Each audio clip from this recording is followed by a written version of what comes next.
এই রমজানে একটি নামাজের কথা বলবো, শত কষ্ট হলেও এই নামাজটা আপনি ছাড়বেন না, একবার হলেও এই নামাজটা আপনি পড়বেন। নবীজি এই নামাজের এত গুরুত্ব দিতেন, নবীজি বলেছেন জীবনে একবার হলেও তুমি এই নামাজটা পড়বে। এই হাদিসটি ইবনে মাজাহ শরীফের, তিরমিজি শরীফের এবং আবু দাউদ শরীফের 1297 নম্বর হাদিসের মধ্যে এই হাদিসটা বর্ণনা হয়েছে এই নামাজের কথা। নবীজি তার চাচা আব্বাস রাদিয়াল্লাহু তাআলা আনহুকে ডাক দিয়ে বলছেন, চাচা আমি আপনাকে এমন একটি নামাজের কথা বলছি, এই নামাজটা আপনি প্রতিদিন একবার হলেও আপনি আদায় করবেন। চাচা যদি প্রতিদিন সম্ভব না হয়, অন্তত সপ্তাহে একবার হলেও আপনি নামাজটা পড়বেন। যদি সপ্তাহে সম্ভব না হয়, তাহলে আপনি মাসে অন্তত একবার এই নামাজটা আদায় করবেন। চাচা যদি মাসেও আপনার পক্ষে কষ্টকর হয়ে যায়, বছরে একবার পড়বেন। যদি বছরেও না পারেন, জীবদ্দশায় অন্তত একবার হলেও নামাজটা পড়বেন। কারণ এই নামাজটা এত পাওয়ারফুল নামাজ।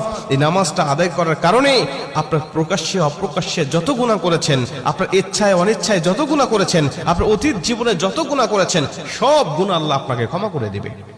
চাচা